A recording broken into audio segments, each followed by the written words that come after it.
Greetings, comrades, and welcome to the Rad Gaming Podcast. I'm Pescador, and in this episode of the podcast, I talk to Zoe. We talk about WoW Classic, platform exclusivity, and what it means for gamers, the role Ninja will play in the release of Halo Infinite, and the most important topic of all, what does Keanu Reeves smell like? This episode of the podcast is sponsored by, you guessed it, Cento Fury. Cento Fury is the lifestyle, is the fashion brand, and you can find all their merch at centofury.com. That is CENTO-FIORI.com. Their shirts are soft, comfortable, and you will not regret purchasing one from them. I promise you that. Also, the Rad Gaming Podcast is part of Big Heads Media. With that said, on to the podcast.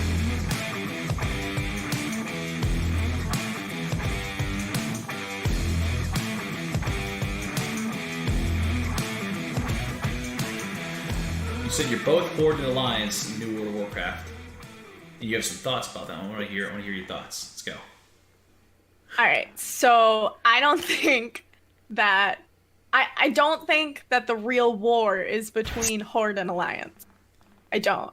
Everyone's, when WoW Classic came out, and everyone was against like picking sides and fighting and being like, you can be Alliance if you want to, but you're gonna be wrong, or it's Horde, like Horde forever, like whatever.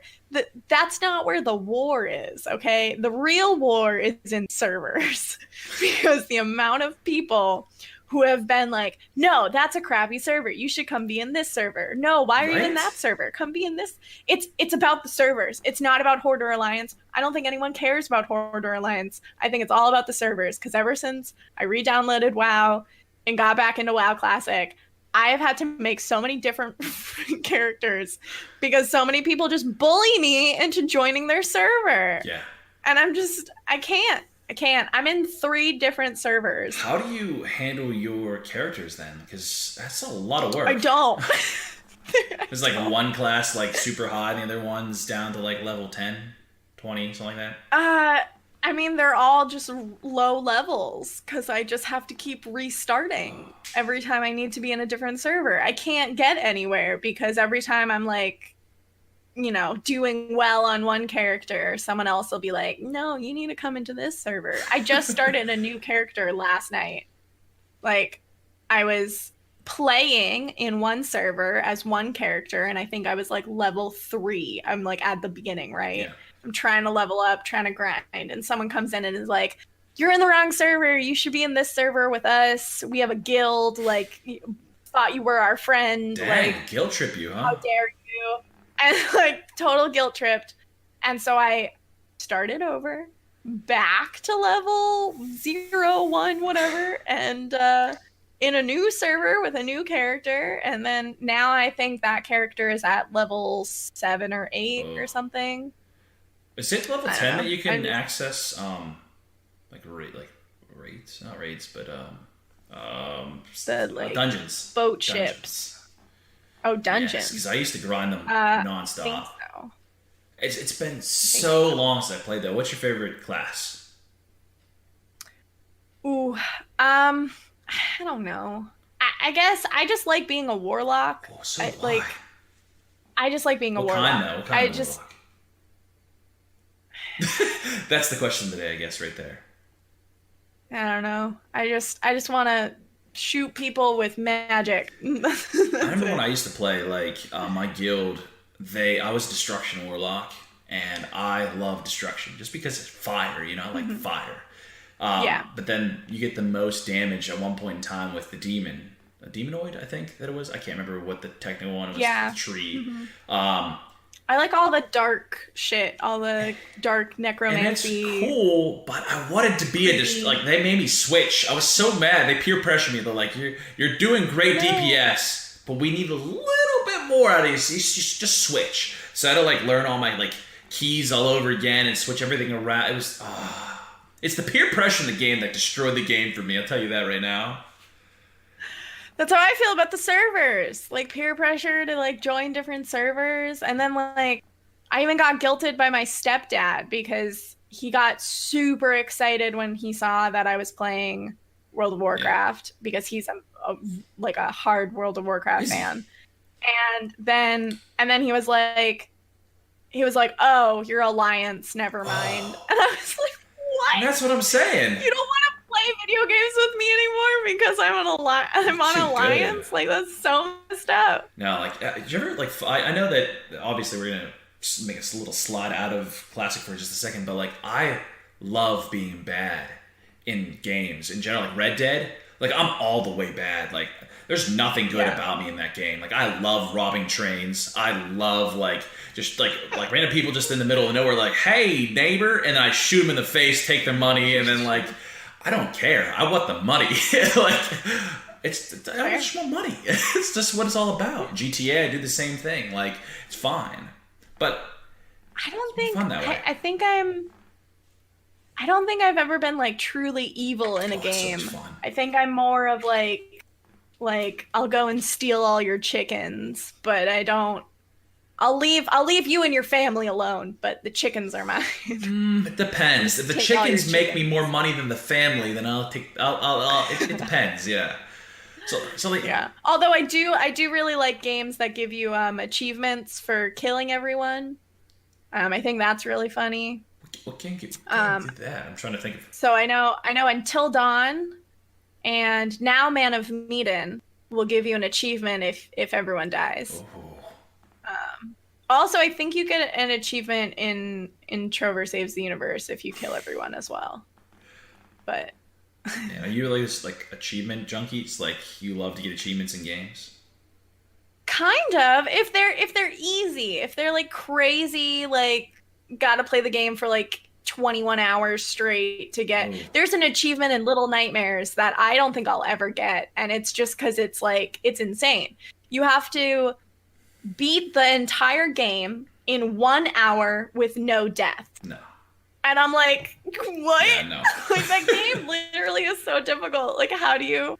And I know people have done it, but that's a rare achievement I will never achieve. People game is my like stress out, like my stress relief outlet. Like, I love playing games to relieve stress, not get stressed out. So like, when they have to do like under a certain, like, sometimes GTA, like when I was a kid, I used to play like Grand Theft Auto Vice City or Grand Theft Auto 3 even before that. Like, I was so hooked on Grand Theft Auto, but those time trial things like infuriated me. Did you ever play like Need for Speed?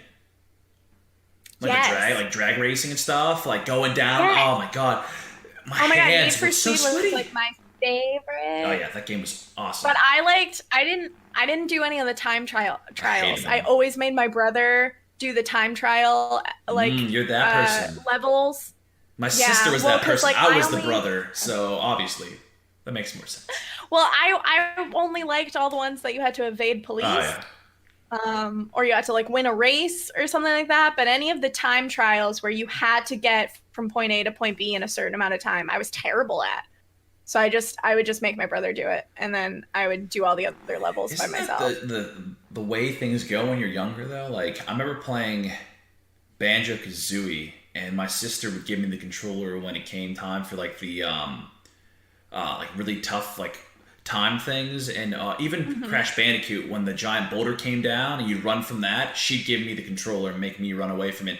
She'd get me so stressed out. Like, I don't know how like sometimes I function after playing games because my hands get so sweaty. Like, I'm not even kidding. Like, I'm pretty sure I had a graveyard of controllers, and that's like sad to say, but I used to rage so hard. Like, I'd be so close. Break them? Oh yeah. My mom would come in and she'd be like, "What are you doing?" I'm like, hide behind my back, and I'm like, I did nothing. I stomped my foot very hard. It sounded like my foot broke, but I'm okay. It's fine.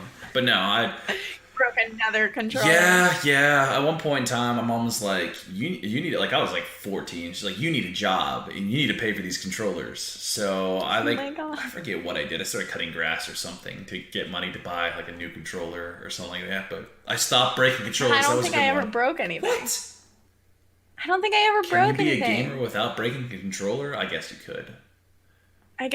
I've rage quit. Don't get me wrong. I've definitely rage quit games, and I've been like to the point where I'm like, fuck this, I'm out. Like, but I don't think I've ever. I don't think I have the strength the dexterity to break a It was controller, mostly the ground. It wasn't so much. There's only like one or two times that I've had enough like pressure inward to like, but not the Xbox One. I can't break the Xbox One like doing this and like pushing my hands together. It was the PS2 at the time when I was younger, when I snapped it in half. But that's when I was like the crazy I lift weights all the time kind of kid. So I had fun doing it. My dad broke our Xbox 360. How?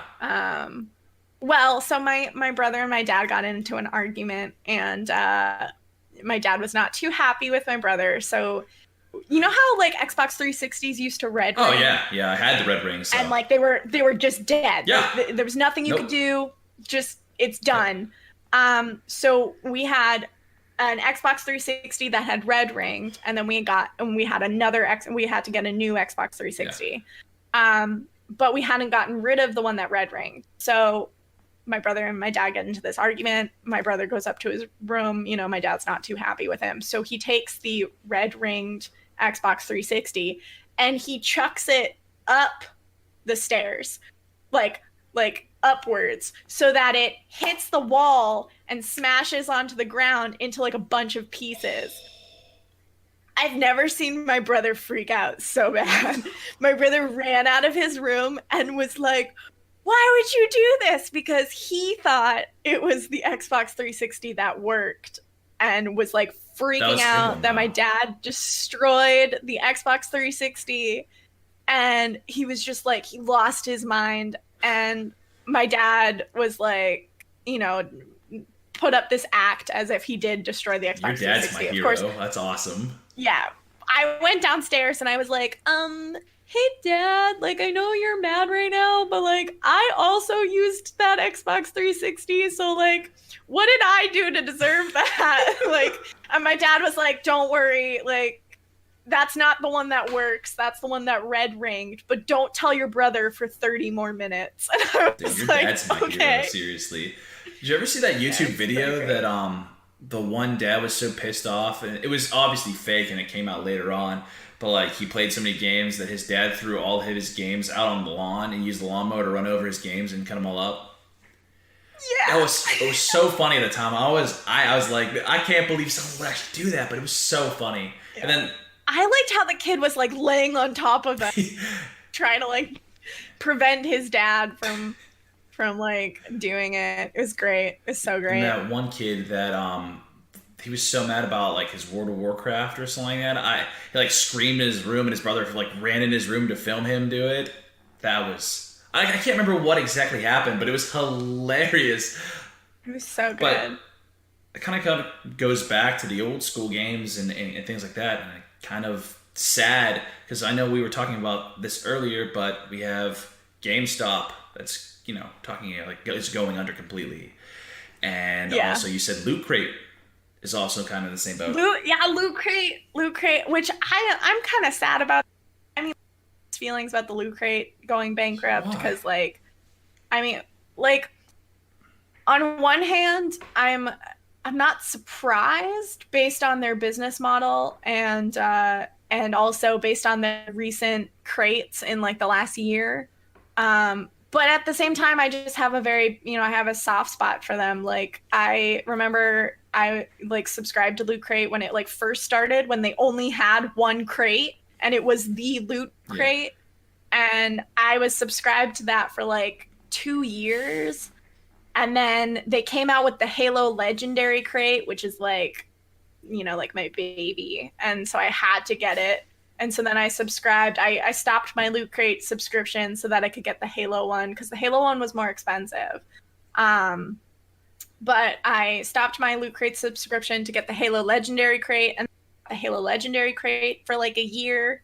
And that was really good stuff. But I mean, the reason why I stopped getting them was one, money, which happens to people. But two, their crates were starting to get repetitive, and their items were not as good as they used to be. I mean, I remember like when I first got the Halo Legendary Crate, I would get like a sweatshirt. I have pajama pants from them. I have, awesome. I have a hat, like a nice, like the hat that I wear a lot. Actually, the hat in my TikTok video. The hat that I wear a lot. That's my Halo hat that I got from that crate. I got so many good items in that crate, and then towards the end, I stopped getting that crate because the items were just getting repetitive. You'd get the same type of toy, you'd get like maybe some patches or some stickers, maybe a water bottle. Yeah. You'd get a t-shirt. They started doing t-shirts more often, which like is definitely their shtick. They always have t-shirts in all their boxes, but like the cool thing about the Halo loot crate was that you would get like a sweatshirt or you would get pants or socks, like, and then it started to be like, I think I got like 4 crates in a row that all had t-shirts. And so I was like, it like loses that like exclusive special feeling. And I feel like they also branched out way too fast. Like they went from having like a loot crate to loot crate gaming to loot crate anime to loot crate Horde to loot crate, and then they just kept branching out to try and fill every basket because they wanted to find their audience. And I think they ended up losing their audience because of that. So I mean, I remember Loot Crate, and I was so excited because they had so many cool items that, like, you didn't, like, you know, like, sometimes you would never pay for certain things that you got, but it was so cool when you got them because, like, you know, you paid a flat fee, you know what you're going to get, and then, boom, you get it, and it's just like, oh, it's awesome, you know, I have this, and this. But I agree that I think they branched out way too fast. But it's so sad, like, to see GameStop kind of go, because I know, like, I used to work at GameStop. I'm not even going to lie. Like, I worked for GameStop for a while. Like, were you nice to ladies at GameStop? I mean, I was nice. I was hopefully nice to everybody that I encountered. But yeah, I was. And I know you're saying that because your TikTok video, which is another thing I love to touch upon. But honestly, why do you consume your media, you know, like your games and stuff, or do you do it digitally? Like, do you buy it off of like Steam, Microsoft, the store, like, and then like on what's a PlayStation Network? Like, do you buy them off that, or do you actually buy the physical discs still?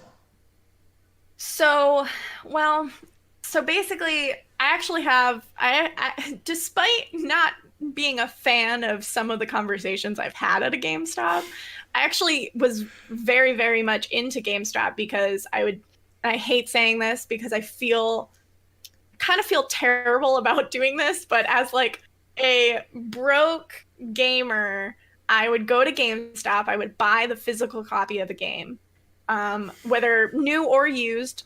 Typically I like to buy them new because they didn't have it, they were guaranteed to work, didn't have anyone's save files on them. But if you bought them used, you could return them in 7 days for a full refund. Key right there. I see where this is going. But I would typically buy them new because I still wanted to give money to devs, even though I really couldn't afford it. But then I would play the game, and when I was done playing the game, I would go back to GameStop and I would sell it back to the store. Now, granted, you didn't get all your money back, but you got enough to put towards your next game. So it was kind of like almost like chain smoking with video games. Because it allowed me, that's why I don't really own a lot of physical copies but I've played a lot more games than I own, because I would buy it, I would play it. I did this with Until Dawn. I'm so sorry. I love Until Dawn so much. I feel so bad saying this. I bought Until Dawn. I played the whole thing. I beat it. I sold it back to GameStop. I bought Toad's Treasure Tracker. I beat that. I sold it back to GameStop. Like, so I have a special place for GameStop in the sense of like that's how I was able to play so many games but not be incredibly in a hole of debt. However, that's not really great for devs. And nowadays I don't really go get physical copies a whole lot. I buy off Steam. I buy sometimes I buy directly from the PlayStation Store or from the Microsoft Store, depending on, you know, which one it is. Sometimes I'll buy off Amazon. I mean, like, I kind of buy wherever. I feel like the industry is going more towards digital, and all of their physical copies are more collector's items. Like they'll do special collection, like the special collector's edition, or the deluxe edition, and like that's fine. But I do think that they're still going to make physical copies. It's just not going to be at GameStop because game devs aren't really a fan of GameStop because GameStop can keep selling their product over and over again. And they don't get they don't get a cent of that. And they don't get any of that money. So I think physical retailers, games sell a lot, despite what people think. And I don't know if people think this or not, but I know that I've heard a lot of people be like, digital, all digital. A lot of places like Target, Walmart, Best Buy, I mean, they still sell a crap ton of games. I know that like I wanted to buy Moss when it first came out. And I remember they didn't have physical retail for like a while. And I don't even know if they have, I don't even know if they have retail. I knew I couldn't get it in stores. It was like a digital only kind of game. And sometimes you like that physical copy, but yeah, I think collector's editions are gonna be where people head towards their physical copies if they want a physical copy. I buy it off of Amazon, the physical copies, just because, one, I'm lazy, and I like having physical copies just because sometimes networks go down, like for like hurricanes, for instance. Unfortunately, like they come through, knock out power, or they knock out the internet or something like that. I can still play a game, and that's what I enjoy. And yeah, you can download them onto your hard drive and things like that, and that's fine. But I don't know. I like having that physical copy, so like I can always go back and just look at it and be like, yeah, I had this game. Because like look at my like Nintendo, like the NES or Nintendo 64 or like all my old games. Like I look at them and I treasure those things. I'm like, oh my god, I still have that. Like that's awesome. But like I like the physical copies, so I'm a kind of old school kind of person. But then I am like, I mean, I like having physical copies of my favorite games. Yes. Like my all-time favorite games, I want that physical copy. I want that like special like tangible item. For games that I'm just like, or if I can't get a physical copy of it, like I mean, I am severely obsessed with Beat Saber. That's not a physical copy. That's digital, and I have it on 2 platforms as digital. Like, it's digital. It lives there. It's fine. But yeah, I guess I don't have like a total like tie to digital or physical unless it's like super special. But no, it's not gonna be wrong. I buy a lot of them. I have over 160 games, and I'm sad to admit this, on Steam alone. So like they're all digital games. I'm fine with digital. I just like if it's console, I like to buy the physical copy. PC, not so much. For PC games, PC aren't really physical anymore anyway. Like, unless you're buying like a real old school game, like you don't see PC physical games that like. I'm trying to think of the last physical PC game I actually bought, and I can't even think of it. The last physical PC game I ever bought, I think, was a Nancy Drew game. I think mine was Lord of the Rings Middle Earth 2 or something like that. Something super old. Something old. Yeah, it kind of shows my age, I guess, but. Another hero there, but I know that they're going more or less to like streaming, like Google Stadia and things like that. Is that something you're going to look into in the future, or are you just gonna keep on buying the game? I don't know. I'm on the fence. I want to see how it works. I think it's cool in theory. I mean, to have a system that's pretty much like Netflix, where you pay a subscription, but you have like all of this stuff, like. I mean, that's cool in theory. And I mean, it works for Netflix. So why wouldn't it work for games? But I don't know. There's something about like it's definitely like a step. It's like a future thing. You're like, I don't understand it because I don't have it in front of me. I can't play with it. Like it's kind of like thinking about Steam Library for the first time before Steam was really a thing. Like you're like, what? All of my PC games are in one library? Access them at any time, like that's crazy. So I don't know, we'll see how it works. I think like Xbox is trying to do it with like Game Pass. So I don't know, are they really doing good with their model? Because I see like all the time I log into Xbox. I've never bought the Game Pass, but I've seen it, and it's like $2 for 2 months of Game Pass. Like, is it like, I'm wondering if they're modeling it like is good. Like, is that a great way to go? Is the question. I don't know, but I feel like Microsoft is trying to be like Like, I don't know if they're gonna keep doing consoles, like the whole console war, or if they're gonna go more like Game Pass online. Because I mean, like, Money's there. like, you know, Microsoft, right? But like also like Microsoft, you know, like owns computers. Like, it's, you know, they might have like all your big console games just be on your computer, and you just do a game. Like, they might join the PC master race, is what I'm saying. You know what I mean? That's like, what they're. Project Scarlet is its own thing, and it's kind of like a computer. But I mean, like, it's, I don't know. It's interesting. I think they're eventually going to try to get out. I don't see consoles being a thing like one day, just because you'll be able to play on literally every possible thing in the world. Right. Then again, it's really interesting to think about, because now we have, you know, like we talked about Netflix. You're saying. It's interesting to see the fact that like every single streaming platform, we're talking like Hulu, Netflix, and every single thing that's out there now, they're actually having their own exclusive, like Netflix originals, Hulu originals, all that stuff. So I'm wondering, like, what's going to happen when all these streaming services come out for games, how many original games they're going to have just to pull people onto that specific, like, streaming platform. Oh, they're going to have a ton. Exclusivity is awesome. Like a huge thing in Think about, like, you know how many development companies like are going to be out there just because of this, like, awesome, like, opportunity to take advantage of, like, how many awesome games are going to be out. I'm so excited for the future, because there's going to be a lot of original content, but there's also going to be a lot of, like, and I know gamers don't like exclusivity, but exclusivity helps fund games. Like, I feel like people don't understand how it works. And I get it from like a point of view of like, oh, I don't want to download this, or this one isn't as good as that one. Like, why can't I play on the one that I like? I get it. But the thing about exclusivities is that they fund games. Like, they give that liquid cash to game devs who need it up front so that they can make better games. And like, that's just how it works. Yeah. It's, you know, it's the same reason why you can find certain games on PlayStation and certain games on Xbox.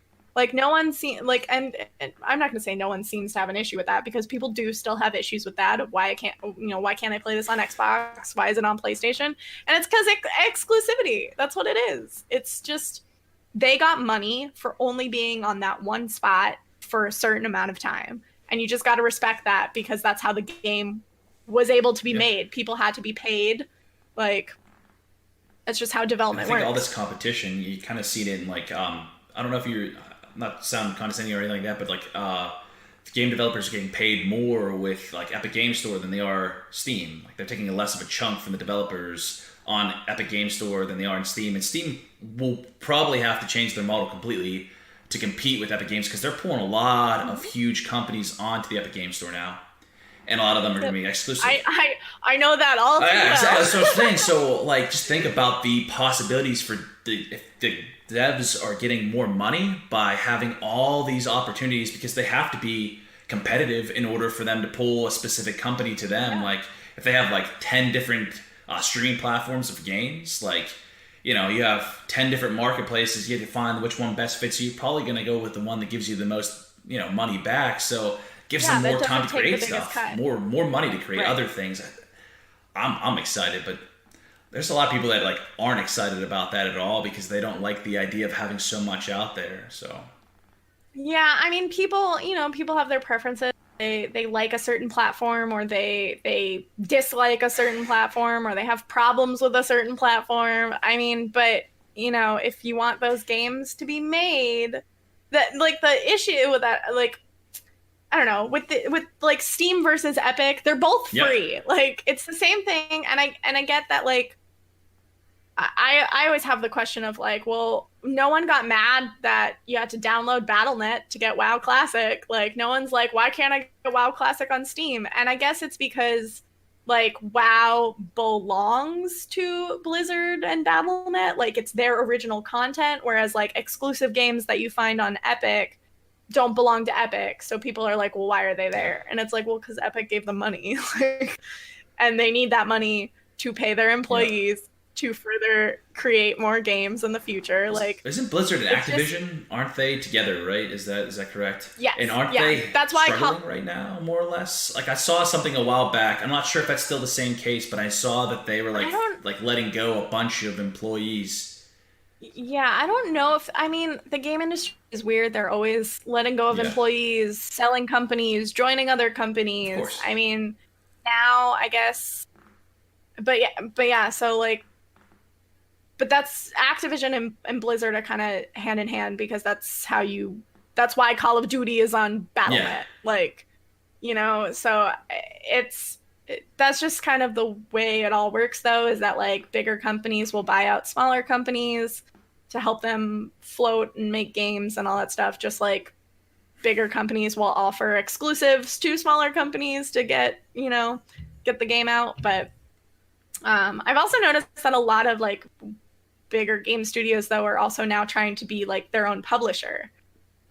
So like Gearbox did that, where now there's Gearbox and there's Gearbox Publishing. And so now they're so large that they then go and help other studios make games. So you have that, or you have like Insomniac, which like was bought out, and so it's amazing. They did too well on Spider-Man, and now they have a big boss. So no, I'm excited about it. Honestly, this is the best time to be a gamer, in my opinion, just because you're gonna have so many options coming up here in the near future, and it's just crazy to think that really soon, like, we might not even have consoles. I mean, that's down in the future, far in the future, but no consoles. You can play on anything, basically. Anything. And it's crazy to think that. It'll definitely save money. I hope so. I'm already like thinking about, sadly thinking about Scarlet and PS5. Like, I'm just like, oh no, please don't do this to me. Yeah, I just bought a PS4 not too long ago. As sad as that sounds, like less than a year ago, or over a year ago, little over a year ago. Just because I wanted one so bad, and I was like, I'm gonna buy a Switch here. I'm hoping towards Christmas to get all of them, just to have all of them. Yeah. But then it's gonna be like Project Scarlet, like a PlayStation 5. Like, I can't keep up with all this stuff. No one can. I mean, like, it's same with VR. I mean, you had like the HTC Vive, then you had the Oculus, now you have the Oculus S, the Oculus Quest. I mean, and what's it called? The one on Valve Index. But so I mean, it's constantly just improving, upgrading, getting new stuff out there. But I mean, I'm with you. I didn't buy it. I got it for Christmas. But I got my PlayStation 4 in like 2017, like the end of 2017. Yeah, exactly. So it's still very fresh. I only just got a Switch last summer. You need to get the Switch. So like, I feel you. I don't. The sad thing though really is knowing that it's not that I have to buy these consoles. It's that the games that I want are going to be on the new consoles, and there's no backward compatibility. And that's what I hate. So. Like, I love The Last of Us. The Last of Us was one of my favorite games, and I did not have the PlayStation. And it tore me apart. I had to go over to my friend's house day in and day out on the PS3 to even play it. To even I beat it at his house on his console. Like, he had a save game for me because I was like, dude, I gotta come over again, and I'm sorry that we're not gonna hang out.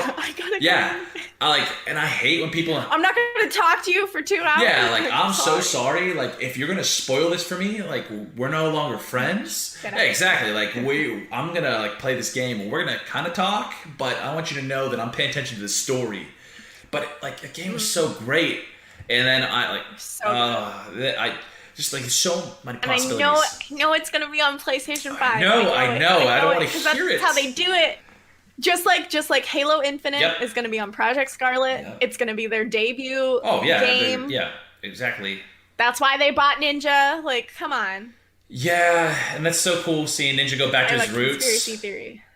Yeah. Oh my God. It's okay. It's a total conspiracy theory, but I think that Ninja makes the comment, "I'm going to go back to my roots," and his roots are Halo. Like 100%. he was a pro Halo. He was a pro Halo player, so his roots are Halo. He literally just went to the platform that's owned by Microsoft, which also owns Halo. Miraculously. And they're about to and they're about to ramp up for Project Scarlet and Halo Infinite. Yeah. The way that they do that from a marketing standpoint is they get the biggest name gamer and they have him be their mascot. Yep. And right now he's going to sit pretty on Mixer. He's going to play Fortnite. He's going to play whatever he wants. And he's going to sit and he's going to wait. And then he's going to be the debut Halo Infinite And streamer. everyone is going to watch him. Everyone is going to watch him. 100%. Because and it's going to be on Mixer. And it's, owned by Microsoft. Yeah. That's what I said. Touche to them for knowing that and seeing that they plan this. This is the long game, and I love the fact that It's the long game. It's not about. That's the other thing is that everyone thought it was Mixer versus Twitch. It's not about Twitch. It's not trying to be the next big streaming platform. It's not trying to be the next, trying to compete with Twitch or be Twitch. Like, it's not about that. They don't care about Twitch. Like, I mean, sure, they probably see it as like a competitor, but they don't care about Twitch. They care about making money. And how do you make money? You sell really expensive consoles, you sell a butt ton of games that everyone's waiting for, and you do it by getting somebody to sell those games. And the way to do, and I mean, if you think of the audience that now plays Fortnite because of Ninja, I mean, Fortnite's free, so whatever. But like, if you think of the audience that went to Fortnite because of Ninja, now you take that number and you apply it to a game that's $60. Yeah. Dude, come on. Yeah, you're gonna be swimming in cash. I'll be 100% honest. I've watched Ninja maybe a handful of times. Maybe. I don't really enjoy Fortnite. I'll be 100% honest. I've played it a few times. I'm not very good. I can't build worth a crap. But that's not the point. The point is, I loved Halo. Halo, the original Halo, was my favorite game. Seriously, hands down, my favorite game. And when it comes out, I'm going to watch Ninja play it a lot. And I will watch him play a lot. And I know for a fact because he was the best Halo player. He was amazing. Halo Infinite is going to be awesome to watch it through his eyes and him. Like, oh my God, I can't wait. Yeah, no, seriously, you're speaking my language. I mean, I'm pure Halo fan. I have a Halo dedicated. You have a Halo tattoo? I do. Is it a Master Chief or is it a katana? No, it's Master Chief's helmet. Yes. It's a thigh tattoo that's it's Master Chief's helmet with a bullet hole through the visor. And the symbol for headshot is on his helmet. It's actually the helmet from Halo 3, because that's my favorite. Even though I obviously, played Combat Evolved. I played Halo 2, but 3 was prime for me. Like, 3 was my favorite. So yeah. I mean, I'm scared from all the rumors that I've heard about Halo Infinite, but I'm just gonna believe that it's gonna be great. I'm gonna believe that it's gonna be old school and really everything that we've been waiting for. But I'm gonna buy it, and if there's a special collector's edition, I'm throwing down, because I threw down for the Halo 5 one. I'm gonna throw down for the Halo actually Infinite one. 100% accurate. Like, I'm going to do the same thing just because Halo has a special place in my heart. That is the entire reason why I bought my first Xbox. Is because of Halo. Yeah. Like, I loved Halo. There's nothing like it out there. Nothing. Mm-hmm. It was amazing. My brother made me cry for Christmas one year because he bought, like, growing up, my brother got all the consoles for Christmas, birthdays, whatever. Yeah. If I wanted to play video games, I had to play on his system. Because, my parents aren't going to buy two consoles in one household. Like, that doesn't make sense. But they were obviously his. So when I was like 16 or 17, I think it was for my birthday or Christmas. My brother bought me an Xbox 360 Oh, wow. with a copy of Halo 4. What an And awesome I like brother. cried. I was like so hype. So like, and I like played Halo 4, and that was like my Xbox 360 was like my baby because I could play Halo on it, like yeah. So What an awesome brother. Halo's my thing. Halo is my I thing. played that for hours, putting in a legendary. I would even play like Halo 2 when the online was so much fun. Did you ever play Halo 2 online? I will say though, Halo 5 Legendary is like impossible by yourself. Like I don't know if I'm dumb or like like I have beaten every single Halo on Legendary. I cannot beat Halo 5 on Legendary. It is impossible. I mean, like, I beat it on Heroic, which is harder than normal, okay? And that took me a little bit, but I've been trying to beat that game on Legendary, and I cannot. And you, like, need a buddy, because your whole team is dumb.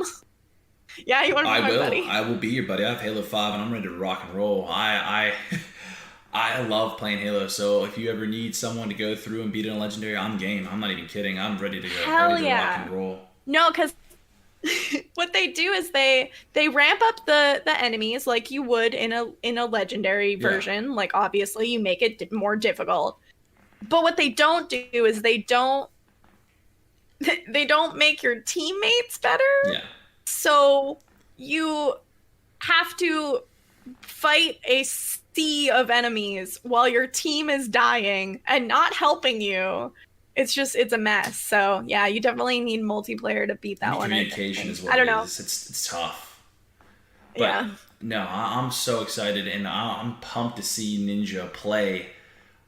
Just go back to his roots and play Halo. Like I'm so excited. I'm just happy that he'll play something that is important. Yes, so am I, and I'm not gonna lie. I'm so like. All these battle royale games in my mind, like I just don't want to touch any of them anymore. Like I'm kind of over it. Like I don't play Apex anymore. There's only one that I have found that I like, that I enjoy playing, that is good every time you play it, and it is Super Animal Royale. What? Yes, it's amazing. I've never heard of it. And I tell everyone about it. I am not a battle royale. Mm-hmm. I am not a battle royale gamer. I'm not. I don't like the game style. I'm not about it. But this game is so amazing. It's a 2D top-down battle royale game with animals. Oh, yeah. You're an animal with like a gun or a sword or a marshmallow on a stick. Like you can beat someone to death with a marshmallow on a stick. I have no weapon of choice. There's puns everywhere in the game level. It's a really great battle royale. It's awesome. It's great. You should try it. What was the one game the one friend showed me? It was like realistic battle royale or something like that, or it's like something like these guys are just like all like floppily like walking around, and I forget what it was called, but it's so funny. I like you can shoot people with muskets, and like it's such an unreal thing, but it was so funny. Like super realistic battle royale. I can't remember the name of it. The game was on Steam, and it was. I'll figure it out once we get done with this. I swear, but honestly, it was so much fun. Like just watching people play it, I couldn't help but want to get it. It was just such a funny game, like because it's not like when you play something like that, you can't be serious because like they're literally their bodies are just like lifeless and like flopping around and stuff, going down the steps or like face planting down the steps. So well, funny. it's like those funny Uncanny Valley animations. Yeah. The really weird, like messed up, like uncanny animations where the guy's like at a supermarket, but his body's all like messed up. Knees are shooting out and like and he's just like derp derp derp. Yeah, that. Mm-hmm. Exactly. That's why I like those, but I don't like battle royales. I'm done with. I can't wait for amazing games. Like I always say this every single episode, but I'm so pumped for Cyberpunk 2077 just because I need something super in depth. It goes without saying, but even before Keanu Reeves made his appearance in it, I was so pumped for this game. This game looks amazing. Looks so good. Breathtaking Keanu Reeves. Yeah, I mean, I'm not gonna lie, if he outside a man crush, he'd probably be number two. He's not Jeff Goldblum. He's not Jeff Goldblum, but like kind of. I mean, I'll be honest. I mean, we all have a man crush. I mean, mine's Adam Levine. It's a good looking dude. Oh, I'll be honest, 100%. I think my true man crush is probably Brendan Urie. Oh, dude, good call. He streams, right? You ever watch him stream on Twitch? Yes. Oh my God, yes. I actually got to talk to him. I was at work. Well, I was at work, so I was like being the company account, but because I'm social media, I was talking to Brendan Urie, and it was like he didn't know it was me, but I was like sitting there like I'm like sitting there sweating, and I'm like, this is the best day ever at work. Nothing can top today. No, that is awesome because Brendan Urie's like he's a phenomenal artist, like hands down, he's a great singer, fantastic singer. But watching him play and his commentary on games, like what was that Bender in the something Ink Machine? I can't remember what it's called. Oh, Bendy and the Bendy, that's what it was. Like I watched him play the walkthrough, and it was hilarious. His commentary for it was great. So good. Now it made me want to buy the game. Like he was just so much fun just watching. But yeah, good man crush. That's a good one as well. Yeah. That's definitely, and then like my meme man crush is Jeff Goldblum, because like it's just, come on, he's on my shower curtain. Like he's at work. I have 3 cardboard cutouts of Jeff Goldblum. One is life size. 2 are like, I don't know. Basically, it's no big deal.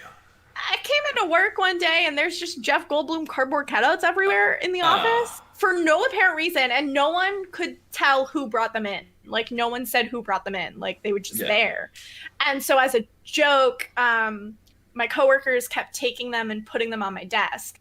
So I have 2 like small cardboard cutouts of Jeff Goldblum and then a very large life-size cardboard cutout of Jeff Goldblum on my desk to the point where like the big one is on my desk, so it like goes up all the way to the ceiling, but it's on top of my desk.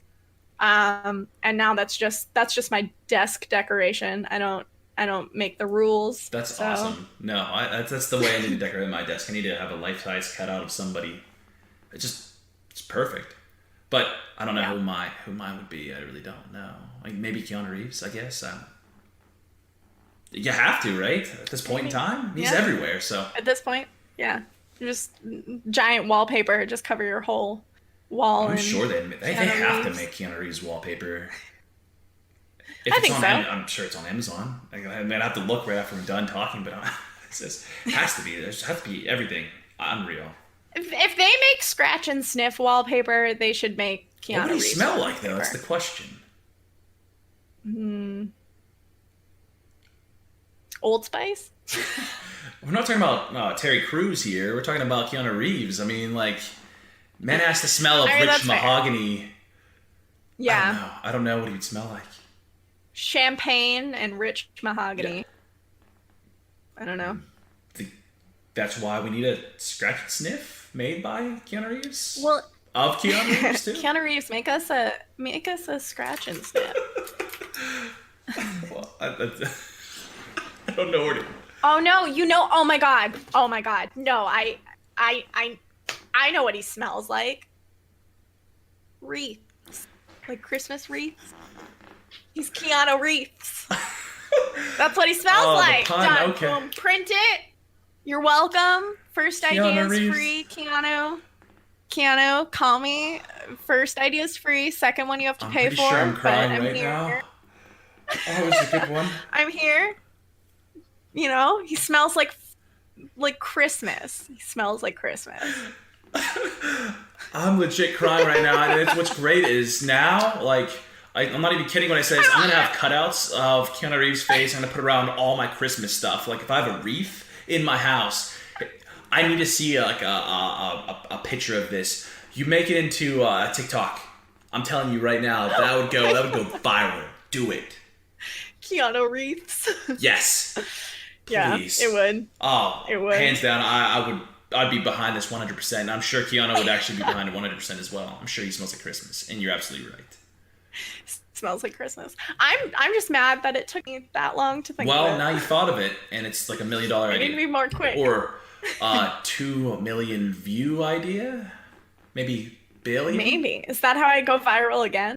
Yes. I'm going to say yes. Because you literally had me in tears just for the idea. And if I actually saw it, like, there in front of me, I would probably, like, be, like, weeping. Because I just can't. Puns just kill me. I don't know why. It could be the most ridiculous dad puns, but... I love puns. Puns are great. They're easy. They're easy to understand. They're classic. Absolutely. It was great. I need to find something like for Halo. Like I need a Halo pun is what I need. So when Ninja goes live, a Halo pun. When Ninja goes live, I need like a Halo pun. Well, have you seen the Adele meme? Which Adele meme? I've seen many Adele memes. It's literally it's the Halo one because like so when Adele I can't even say her name. Adele, when she put out the song Hello, you know how like the beginning of the song is like hello, it's me. So someone made a meme that was Halo, it's Chief.